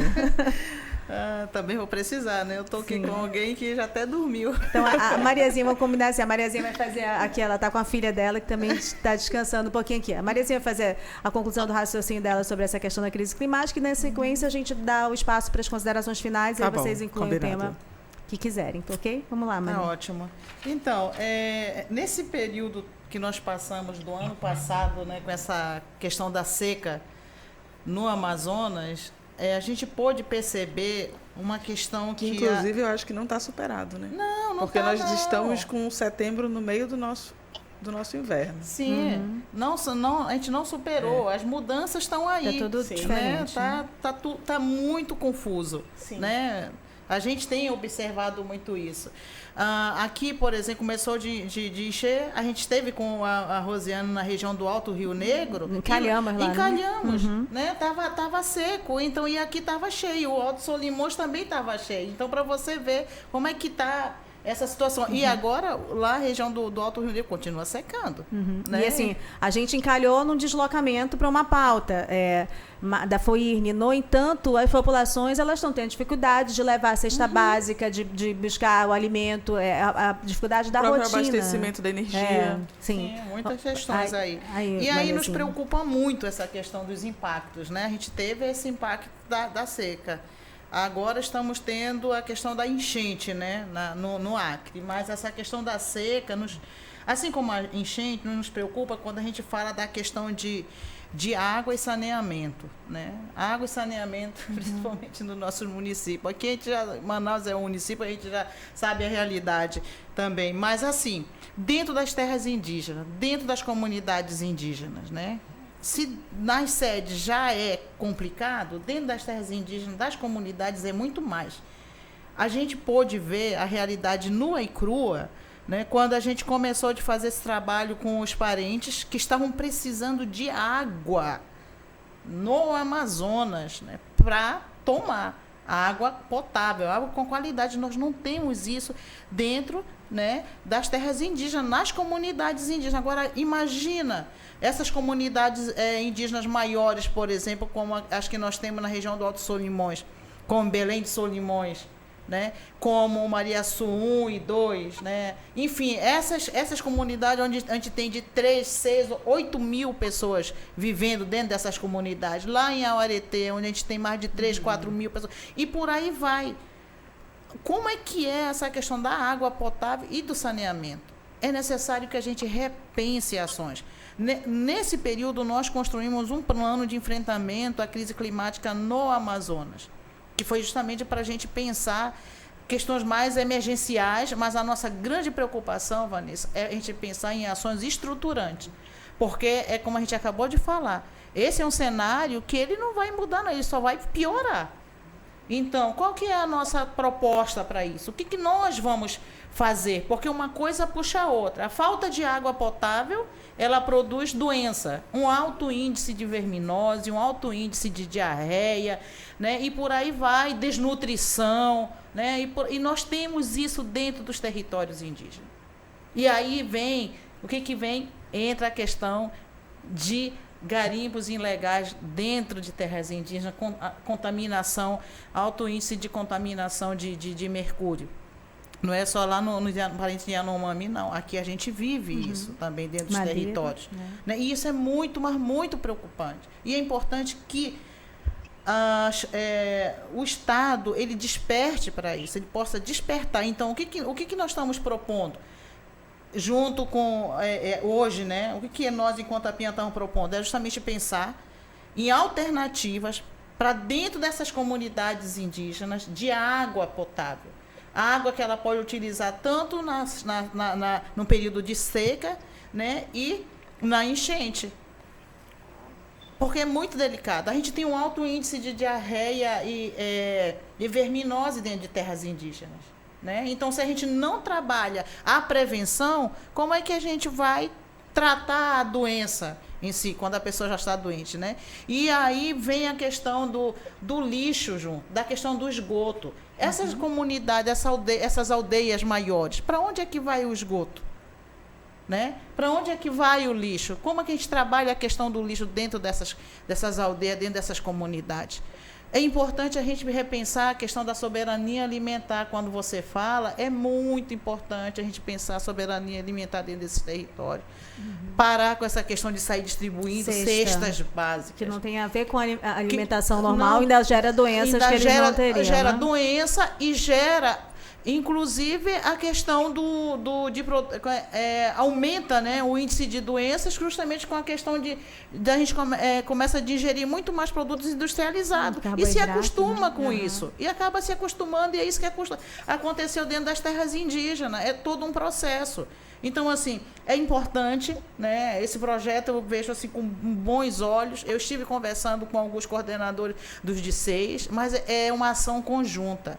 Sabe, é uma ação que ninguém faz sozinha, né? Uma ação que a gente precisa, de fato, para ontem, trabalhar junto essas alternativas de segurança alimentar. E outro, a nossa produção no estado do Amazonas, ela é diferenciada da produção de outros estados.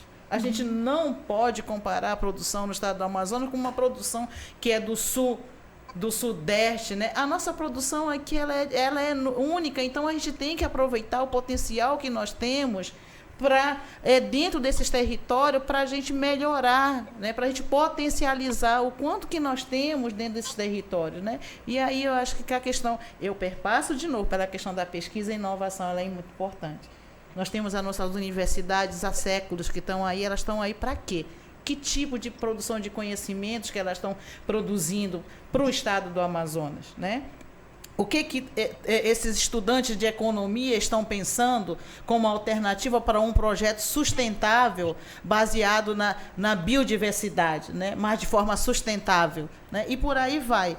Então, assim, a gente tem uma preocupação, são vários territórios indígenas, somos quase 500 mil indígenas hoje no estado do Amazonas, isso só tende a aumentar, né? E a gente não tem como negar isso. Nós não podemos negar isso. Nós temos que, sim, melhorar as nossas políticas públicas, né?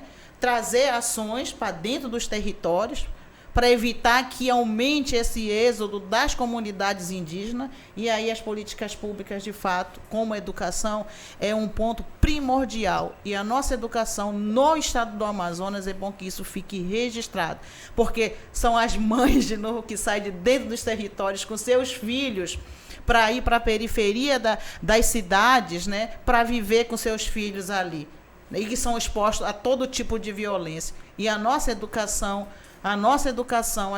escolar indígena, ela está deixando muito a desejar. Nós não estamos conseguindo avançar dentro do estado do Amazonas numa política de educação onde considere justamente esses grandes potenciais, esses grandes conhecimentos que já são produzidos, mas que precisam ser potencializados. É isso. Obrigada. Obrigada. Olha, eu não tenho nem palavras para agradecer o tempo de cada uma de vocês, porque pela capacidade de fala, todo mundo que acompanha pode imaginar o quanto essas 3 mulheres são ocupadas. Mas eu tenho certeza que nós tivemos aqui nessa 1h30 de conversa, de diálogo, sobre que a gente ia voltar para a questão das mulheres, mas a responsabilidade dela é com todos, né? Com todos os amazônidas. Então, a agenda delas é muito mais ampla, com as várias nuances desse território. E é por isso que eu tenho certeza que hoje nós ouvimos vozes muito capacitadas. Eu já falei, quando eu encontrei lá com a Mariazinha, lá no Alto Rio Negro, foi a primeira vez que eu tive chance de conversar um pouco com ela, mas eu já tinha ouvido bastante a fala da Mariazinha em vários ambientes. Para mim, é hoje uma das mulheres mais capacitadas no diálogo, de conhecimento da realidade do estado do Amazonas e de diálogo com os não indígenas e com os indígenas. A Mariazinha, quando fala, consegue que todos parem, ouçam, e quando alguém está muito agitado, ela consegue ouvir e fazer o convencimento, né, do outro ponto de vista dos parentes, como ela vai com jeito, conversa com os parentes e consegue essa adesão. Eu fico muito impressionada com essa capacidade, muito feliz, né, que uma mulher tem essa capacidade. A Marília, que é uma geração nova da política, eu espero que ela não desista, porque nós precisamos dessas mulheres, também tem muito comprometimento com a questão de gênero, com as mulheres, muito capacitada, estudiosa, né, das várias violências, especialmente essa que está muito tratada à margem da política pública, que é, na realidade, o encarceramento de homens e de mulheres. E a senadora Vanessa Graziotin, que nem se fale, quanta falta, e que bom que ela está num papel tão estratégico. A UTCA ela é muito estratégica para a Amazônia, e que bom que um nome como Vanessa, que conhece tantos de Amazônia, e que também é alguém que consegue fazer política plural, num momento tão difícil, uma mulher que foi muito atacada, né, na violência política, mas nunca baixou a cabeça para essa violência política, está nos representando nesse espaço. Então, agora vou deixar o espaço de considerações finais para cada uma de vocês. Vou começar aqui pela Marília, que foi não foi a última a falar, né? Na sequência... Vou falar bem rapidinho, só mesmo dizer que essa semana nós temos o nosso 8 de março, né?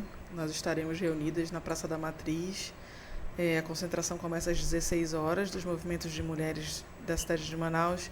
Alguns movimentos do interior também vêm para acompanhar. Vai ter também a Marcha das Mulheres Indígenas, que começa às 15h30. Estaremos lá. Também estarei lá com vocês. Ótimo. A gente vai fazer uma caminhada da Praça da Matriz até o Largo São Sebastião. Então, desde já, deixo aqui o convite para as mulheres que vão estar aqui pelo centro. E também, quem quiser vir para acompanhar, a gente vai fazer várias falas importantes. Distribuir materiais também de conscientização para as nossas mulheres. E também para os homens, que são nossos aliados na luta do enfrentamento de todas as violências. Né? Senão, se dependesse só da gente, não tinha mais violência no mundo. Então, a gente precisa desses aliados também. Convidar todo mundo para estar junto da gente na sexta-feira, dia 8. Muito Obrigada, Rosiane, pelo convite. Mariazinha. Eu que agradeço, um prazer sempre. enorme. Depois eu vou te fazer uns outros convites, tá bom? Vanessa, é um prazer. Juntas. Espero que a gente se encontre pessoalmente quando você estiver por aqui, pelas terras úmidas do Amazonas. Um abraço. Vou dar o espaço para as considerações finais da senadora Vanessa. Gente, eu também vou ser muito rápida, viu, Rosiane? Eu acho que já falei bastante nas participações anteriores, apenas dizer que, para mim, foi muito importante estar aqui com a Mariazinha, a Marília, com você, Rosiane, mas com elas principalmente, porque, às vezes, a gente entra num trabalho que você conversa muito com diplomatas, representantes dos países e tal, e não conversa com as pessoas, né? Eu acho que com aquelas que vivem o dia a dia, que mais do que ninguém sabem o que a gente precisa. Então, para mim, foi muito revigorante esse diálogo. Em breve eu estarei aí em Manaus, eu acho que a gente pode pensar em atividades conjuntas, né? E dizer que estou muito feliz e para mim foi um aprendizado muito grande. Concordo com você em relação a Marília, em relação a Mariazinha, dizer que eu fiquei 30 anos no parlamento, já dei minha parte. Agora está na hora de mulheres novas seguirem, chegarem com muita força, né, para representar essa parcela sofrida da população e fazer com que a gente possa evoluir, construindo uma vida melhor, um mundo que viva mais em paz e que as pessoas vivam muito melhor e muito mais segurança, com saúde, com educação do que a gente vive hoje. Muito obrigada aí pela oportunidade.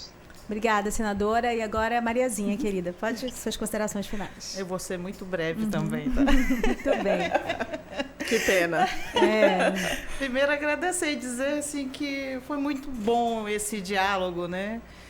Com vocês, um prazer enorme aqui estar com a Marília, né, com a própria Vanessa, e que bom que você está, de fato, num lugar bem estratégico. Eu vou dizer assim, a pessoa nossa no sentido da gente conhecer, né? Uhum. Por isso que a gente deposita uma confiança bem maior, né, e acredita nessas mudanças pelo fato de conhecer a realidade, né? E a gente poder ter essa abertura para um diálogo maior também, junto com você aí na OTCA. E como eu já falei, a gente se coloca à disposição, né, enquanto povos indígenas, enquanto movimento indígena, para esse diálogo. A gente vai estar nos 20 anos do acampamento Terra Livre em Brasília, né, que é a maior mobilização nacional dos povos indígenas do Brasil, né.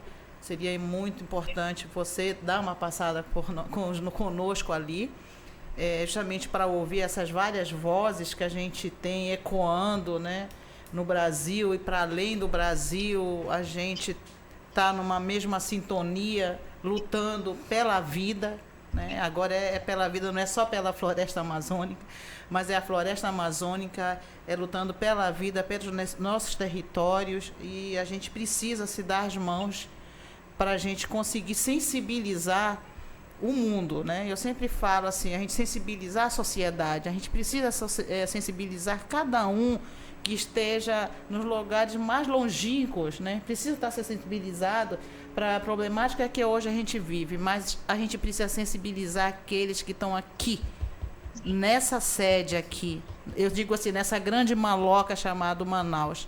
Né? As pessoas precisam se sentir mais humanas, né? As pessoas precisam se sentir pessoas importantes, a gente precisa sentir que a gente sim depende um do outro, a gente não vive sozinho, né? E que tudo começa e tudo se acaba. Nós somos só parte dele enquanto homens, enquanto mulheres, enquanto criança. E eu creio que o respeito mútuo entre nós é que faz com que essas diferenças elas não sejam diferentes, né? Existe a diferença, mas o respeito, quando ela existe, ela faz com que essa diferença deixe de ser diferença e a gente passa a se enxergar igual, porque o ar que a gente respira é o mesmo, né? E quando veio a pandemia, isso ficou muito claro para todos. Todos vão para o mesmo canto, para o mesmo buraco. Então, é a mensagem que eu deixo. Inclusive para a vala comum, dependendo do prefeito. Para uma vala comum do mesmo. Ex, né? Do ex-prefeito. Dependendo do prefeito. Ah, tá, entendi. Mas é isso, tá? Dizer que a gente está aqui. Muito obrigada pelo convite. Mandar de novo mais um abraço a todos, todo mundo meus nos parentes né? nesses territórios, né? E ao povo aqui desse malocão chamado Manaus. Obrigada, um abraço. Obrigada a cada uma de vocês mais uma vez, a você que acompanhou, e compartilhem, levem adiante a voz e as mensagens dessas mulheres que estiveram hoje com a gente no Exclusivo. Até a próxima. Obrigada.